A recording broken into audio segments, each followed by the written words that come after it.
Hi there, God richly bless you for connecting once again to our channel. We don't take it for granted. God richly bless you for all the likes, all the comments, and all the shares, all the things you do to promote this channel. God richly bless you. If you have not subscribed yet, just do it right now, because today we're going to be talking about the remedies of soul tie. We spoke about the formation of soul tie, the science of soul tie, and today we're going to be ending the whole series on soul tie, on how to break out of them. I have 4 powerful things that is going to bless your life. She cried out, I love you.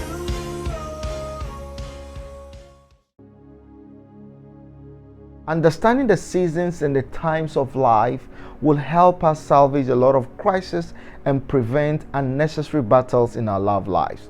Life in itself is in seasons and times, and it's required of us to be students of these seasons. So violating the laws of seasons and times may likely make us victims or casualties in the field of love.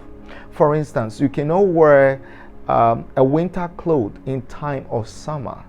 There are 2 things that are going to happen. The first thing is that you're going to look very funny, and number 2, you're going to feel uncomfortable. They are all clothes, but the season demands a different kind of clothing, right? The same way a lot of people make decisions in seasons, and in the other season becomes a problem.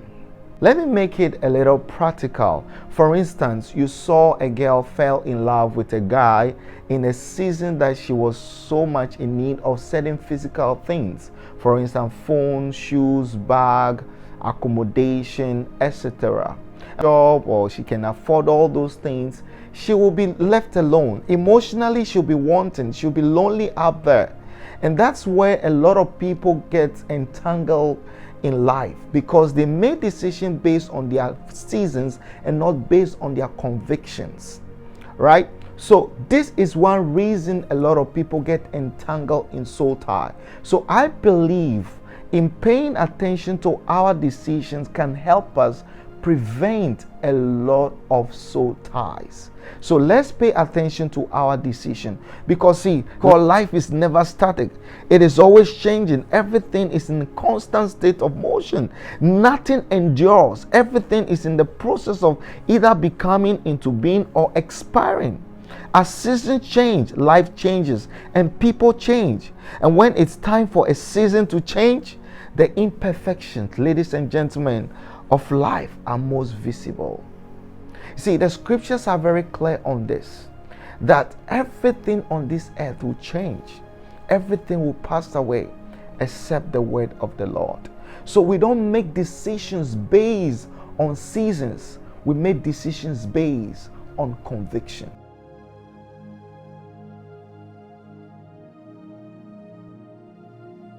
Before I move to my next point, I just want to thank you for sticking around and listening to this presentation.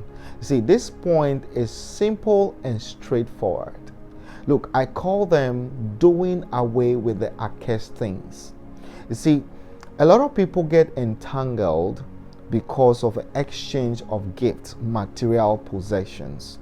So if you have something like that in your life, just do away with them. You have a ring, you have a bracelet, you have a chain, you have a garment, you have a wall picture, something in your home. Just do away with them. As simple as that. You can call a pastor, you can call a spiritual person to just help you do away with those things. That's it. So it's so simple, all right? It's so simple. The Bible is so clear on this, and I'm going to just read 2 scriptures. In Genesis chapter 35, the verse 2, the Bible says, Jacob told his people, then Jacob said unto his household and to all that were with him, put away the strange gods that are among you, and be clean and change your garments. They were just moving from a place of slavery, a place of captivity, a place of pain, a place of labor, a place of all kinds of troubles, and they were going to Bethel and say, let us arise and go unto Bethel. So if you need a newness in your love life, do away with the old stuff. All right, do away with the old stuff. Some of you still have text messages, cards from your old boyfriend. You still have some accounts. Just go delete them. Anything that is drawing you to him or drawing you to her, just do away with them. As simple as that. They are called the accursed things. Some of them are spiritually possessed. Just do away with them. All right. It's more elaborate in the book of Joshua. It says this: but the children of Israel committed a trespass in the accursed thing, for Achan, the son of Carmi, the son of Zebedee, the son of Zerah, the tribe of Judah, took the accursed thing, and the anger of the Lord was kindled against the children of Israel. So we have deities, we have spiritual entities that deal with accursed things. Here it was God, but maybe in your case, maybe an altar from his father's house or in the mother's house or somewhere. So just do away with those rings, do away with that thing. There's a covenant that you've done. Just do away with those things and you will be free. I'm sorry, please forgive me, can make a whole lot of difference in our love lives. You see, we live in a world of arrogance and pride where people pay little or no respect to the feelings of others. People walk in and out of people's lives these days as a normal thing. Divorces, rejections, betrayals, and all these things have become normal things. And people overlook the spiritual implications of these things. You see, the Bible is very clear on this. And whatever you sow is what you will reap. And many are actually reaping from what they have sown. You see, every action has a reaction. Could it be what you are going through is tied to an action in the past? See, let me just give you a life scenario. There was this guy who was engaged to a girl, okay, and three weeks to their wedding, he called off the wedding and walked out, and later married somebody else. 7 years down the lane, okay, this couple did not give birth. And through prophetic intervention, we discovered that, look, this is the reason. You've offended somebody in the past. Go to her, get some gifts, get some people, and just reconcile. It's called spiritual reconciliation. So he did just that. Bought some gifts and some other things, went to the family of the woman. They called a meeting and did all the things. Look, after 3 months of that direction, guess what happened? The couple that were struggling 7 years of not getting pregnant, they just got pregnant like that. And today they have a baby girl. It's as simple as that. Could it be your barrenness is tied to somebody's bitterness somewhere? Could it be your delay in marriage is as a result of something that you have done in the past? Could it be somebody is crying? The soul of somebody tied to you is crying. You see, we need an introspection at this point. Go into yourself. Ask realistic questions. Ask, why are things not working in my life? And make necessary amendments. Go back to whoever you have offended. A sorry can change your life. Please forgive me can change your destiny. Fasting and prayer are powerful weapons in dislodging the ties of soul tie. In Matthew chapter 17, the verse 15, the Lord said this: Lord, have mercy on my son, for he is lunatic and sore vexed.